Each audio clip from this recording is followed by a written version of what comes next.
Hello, എൻ്റെ പേര് ഗൗതം ശശി. ഞാൻ പല പ്രാവശ്യം ഇവിടെ വന്നിട്ടുണ്ട്.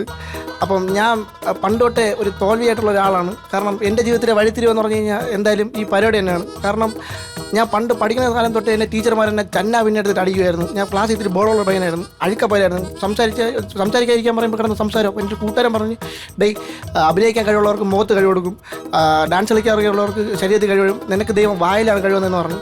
ഇപ്പോൾ അവന് പുത്തിരി കണ്ടത് വാ വെച്ചാണ് അവൻ ജീവിക്കുന്നത്. കാരണം പിള്ളേർ കിടന്ന് കറിയുമ്പോഴത്തേക്ക് ബലൂൺ ഊതി ഉറപ്പിച്ച് വിറ്റ് പിള്ളേർക്ക് അവൻ എങ്ങനെ ജീവിച്ച് അവനും പോകുന്നു. സത്യം പറഞ്ഞു കഴിഞ്ഞാൽ ഞാൻ പണ്ട് ജനിച്ചപ്പോൾ തൊട്ടേ എൻ്റെ വീട്ടുകാരുടെ അടുത്ത് പടി എപ്പോഴും പടി എന്ന് പറഞ്ഞു. കാരണം എൻ്റെ ക്ലാസ്സിൽ പഠിച്ചൊരു പയ്യുണ്ട്, അവൻ എൻ്റെ വീട്ടിൻ്റെ അടുത്താണ് താമസിച്ചത്.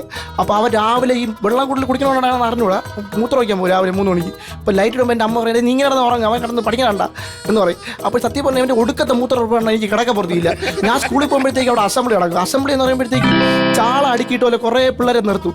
സത്യം പറഞ്ഞു കഴിഞ്ഞാൽ പാരമ്പര്യമായിട്ട് പൊക്കമുള്ളവരെ പിടിച്ച് ബാക്കിലും പാരമ്പര്യമായിട്ട് പൊക്കമില്ലാത്തവരെ പിടിച്ച് ഫ്രണ്ടിലേക്ക് നിർത്തും. സത്യം അവിടെയാണ് ആദ്യത്തെ പാർഷ്യൽ കിടക്കണം. ഞാനൊക്കെ പ്രിൻസിപ്പളിൻ്റെ അണ്ണാക്കിലാണ് നിൽക്കണം.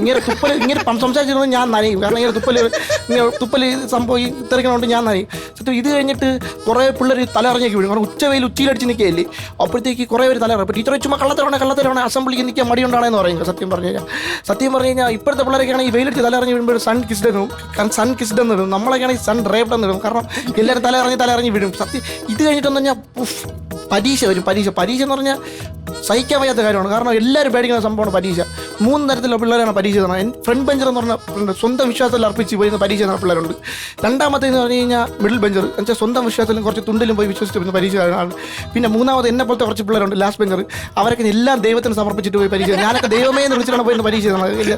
അങ്ങനെ ഞാൻ എങ്ങനെയൊക്കെ സ്കൂളിൽ ജയിച്ച് സത്യം പറഞ്ഞാൽ ജയിച്ച് എങ്ങനെയൊക്കെ എനിക്കറിഞ്ഞൂടാ ജയിച്ച് ദൈവം എനിക്ക് ജയിച്ച് സത്യം പറഞ്ഞാൽ കോളേജിൽ എനിക്ക് അഡ്മിഷൻ കിട്ടി. അപ്പോൾ എനിക്കൊരു മാമ ഉണ്ട്. ഇങ്ങനെയാണെങ്കിൽ വീട്ടിൽ കൊണ്ട് ആടിനെ കെട്ടി ആടിൻ്റെ തുറന്ന് ഇവൻ ജയിക്കണതിൻ്റെ അന്ന് ബിടെക് എടുക്കണതിൻ്റെ അന്ന് നിന്നെ വെട്ടുമെന്ന് പറഞ്ഞു. അപ്പോൾ ആടാണെങ്കിൽ അന്ന് എന്നൊരു ശബ്ദം ഉണ്ടായി. ഞാൻ വിചാരിച്ച ആടിൻ്റെ തൊണ്ടയിൽ എന്തൊരു കുഴ കുടുങ്ങിയെന്നാണ് വിചാരിച്ചത്. 4 വർഷം കഴിഞ്ഞപ്പോഴാണ് മനസ്സിലായത് ആടിന് 6th സെൻസ് ഉള്ള കാര്യം. കാരണം എനിക്ക് കിട്ടൂല നാടിന് അന്നേ മനസ്സിലായി. ഇപ്പം ഞാനാണെങ്കിൽ പുറത്തേക്ക് ഇറങ്ങുമ്പോൾ ആടിനെ ദയനീയായിട്ട് നോക്കും. വല്ല എഴുതിയെടുക്കൂടെ എന്നുള്ള സെറ്റപ്പിൽ ഇങ്ങനെ നോക്കാം. കാരണം ആടിന് അസ്തമിക്കാനുള്ള സമയം കഴിഞ്ഞു. സത്യം പറഞ്ഞു കഴിഞ്ഞാൽ ഈ മാമ ഉണ്ടല്ലോ, ഈ മാമ എന്നും എൻ്റെ പേടി സ്വപ്നമായിരുന്നു. കാരണം എൻ്റെ നമ്മുടെ കുടുംബത്തിൽ ഇപ്പോൾ 2 മാമരാണ്. ഒന്ന് പഠിച്ച് നല്ല നിലയായ മാമനും ഒന്ന് പഠിക്കാതെ അഴുക്ക നിലയായ മാമനും. ഈ മാമ അഴുക്ക നിലയിലായില്ല. മാമൻ സത്യം പറഞ്ഞാൽ വലിയ പഠിക്കുന്ന ഒരാളല്ല. സത്യം പറഞ്ഞാൽ മാമ പഠിക്കാത്ത ഒരാളായിരുന്നു. കാരണം മാമ 5ാം ക്ലാസ്സിൽ 5 വർഷം കൊണ്ട് പഠിക്കുകയായിരുന്നു. അപ്പോൾ മാമൻ്റെ അച്ഛൻ പറഞ്ഞു നീ 5ാം ക്ലാസ്സിൽ 5 വർഷം കൊണ്ട് പഠിക്കണം, നിന്നെ പഠിപ്പിച്ച് ജയിപ്പിക്കാൻ കഴിവില്ലാത്ത ടീച്ചർമാർ സ്കൂളിൽ പോകണമെന്ന് പറഞ്ഞ് ടീച്ചർമാർക്ക് കഴിവില്ലാത്തതുകൊണ്ട് പഠിത്തം നിർത്തിയാലാണ് എൻ്റെ മാമൻ. അപ്പൂപ്പനെന്ന് പറഞ്ഞാൽ മഴ പെയ്താൽ പോലും സ്കൂളിൻ്റെ ഷെഡിൽ കയറി നിൽക്കില്ല, അത്രയ്ക്ക് സ്കൂളിനോട് വെറുപ്പാണ്. സത്യം പറഞ്ഞു കഴിഞ്ഞാൽ അപ്പൂപ്പൻ പോളിയോ എടുത്തിട്ടില്ല സ്കൂളിൽ. കാരണം സ്കൂളിൽ വെച്ച് പോളിയോ എടുക്കാൻ പോലും പോയിട്ടില്ല അപ്പൂപ്പൻ. സത്യം പറഞ്ഞാൽ ഈ മാമനാണെങ്കിൽ ഇപ്പം സത്യം പറഞ്ഞാൽ മാമൻ 5ാം ക്ലാസ്സിൽ പഠിച്ചിട്ട് മാമൻ ഇപ്പോൾ ഗെറ്റ് ടുഗദറാണല്ലോ ട്രെൻഡ്. അപ്പം മാമൻ 5ാം ക്ലാസ്സിൽ ഗെറ്റ് ടുഗദറിനെ വിളിച്ച് 5ാം ക്ലാസ്സിൽ ഗെറ്റ് ടുഗദർ തിരുവനന്തപുരത്ത് ഒരു പ്രമുഖ ഹോട്ടലിലാണ് മാമനെ വിളിച്ചത്. മാമന് ചിന്താഗതി എന്ന് പറഞ്ഞു കഴിഞ്ഞാൽ മോഡേൺ ലൈഫായിട്ട് ഒരു ബന്ധമില്ല. കാരണം ഒരു നാട്ടിൻപുറത്തൊരു സാധാരണപ്പെട്ട ഒരാളാണ് മാമനാണെങ്കിൽ സത്യം പറഞ്ഞാൽ വീട്ടിനകത്ത് കക്കൂസ് എന്നിട്ടൊന്നും ചിന്തിക്കാനുള്ള ഒരു ബുദ്ധിമാനം വന്നിട്ടില്ല. മാമ ഇപ്പോഴും സമയം നോക്കണം നിഴൽ നോക്കിയാണ്. അങ്ങനെ മാമൻ്റെ അടുത്തോണ്ട് ഗെറ്റ് ടുഗദറുണ്ട് നീ കൂടെ വരണമെന്ന് പറഞ്ഞു. അങ്ങനെ തിരുവനന്തപുരത്ത് ഒരു പ്രമുഖ 5 സ്റ്റാർ ഹോട്ടൽ എന്നെ വിളിച്ചുകൊണ്ട് പോയി. അങ്ങനെ ഞാൻ മാമനായിട്ട് ബസ് കയറി തിരുവനന്തപുരത്ത് ഒരു ഹോട്ടലിൽ പോയി. ഹോട്ടലിൽ ചെന്നിറങ്ങിയപ്പോഴത്തേക്കും മാമൻ 2 5 സ്റ്റാർ തട്ട് വരെ പോയിട്ടുള്ളൂ. മാമൻ ചെന്ന് കയറിയപ്പോഴത്തേക്കും മാമൻ്റെ കൂട്ടുകാരന്മാരെല്ലാവരും ഉണ്ട്.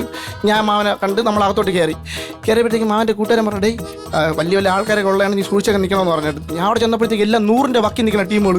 ഒന്ന് കയ്യാകാലത്ത് തെന്നിക്കഴിഞ്ഞാൽ ഈ ബൊഫേ മാറ്റിയിട്ട് അവിടെ പയറിഞ്ഞ് വെക്കേണ്ടി വരും, അത്ര അവസ്ഥ. എന്നിട്ടാണ് അടുത്തൊരു മാമനാണെങ്കിൽ എന്തൊരു മുട്ടായി എന്നിട്ട് ഞാൻ എന്തിനാ ഇതിന് മാമത്ത് തരാൻ പറഞ്ഞ പ്രശ്നം ഗുളിയെന്ന്.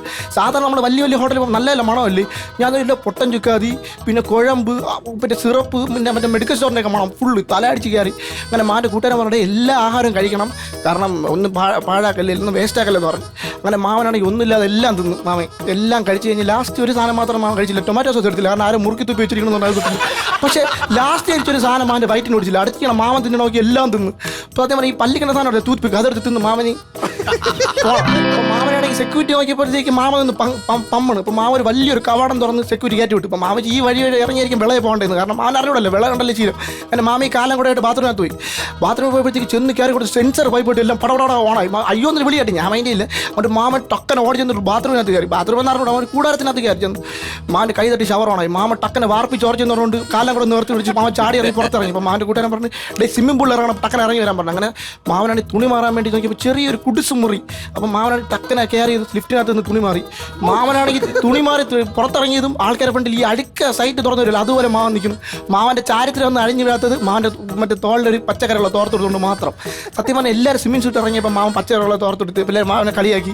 മാമൻ്റെ തലയിൽ എണ്ണ വെച്ചപ്പോഴും എല്ലാവരും മാമനെ കളിയാക്കി. അങ്ങനെ കുളിച്ച് കഴിഞ്ഞിട്ട് എല്ലാവരും കയറിപ്പോയി. മാമ ഉച്ചിയിൽ രാസനാഥപ്പൊടി ഇട്ടപ്പോഴും എല്ലാവരും മാമനെ കളിയാക്കി. അങ്ങനെ അടുത്ത ദിവസം ചെക്കൗട്ട് ചെയ്യാൻ വേണ്ടി പോയപ്പോഴത്തേക്ക് എല്ലാവരും പനിച്ച് പേവാടി കിടക്കുമ്പോൾ ഹോട്ടലിൽ മൊത്തം കിടക്കണം. അങ്ങനെ മറ്റേ മലയാളിക്ക് സന്തോഷം വന്നാലും സങ്കടം വന്നാലും തിന്നേണ്ട സാധനം ഉണ്ടല്ലോ പാരസെറ്റമോൾ. എല്ലാവർക്കും ഓരോ പിടി കൈകാരി കൊടുത്തിട്ട് മാമൻ പറഞ്ഞു, don't judge a person by his look, don't judge a video by his thumbnail, don't judge a book by his cover. Thank U.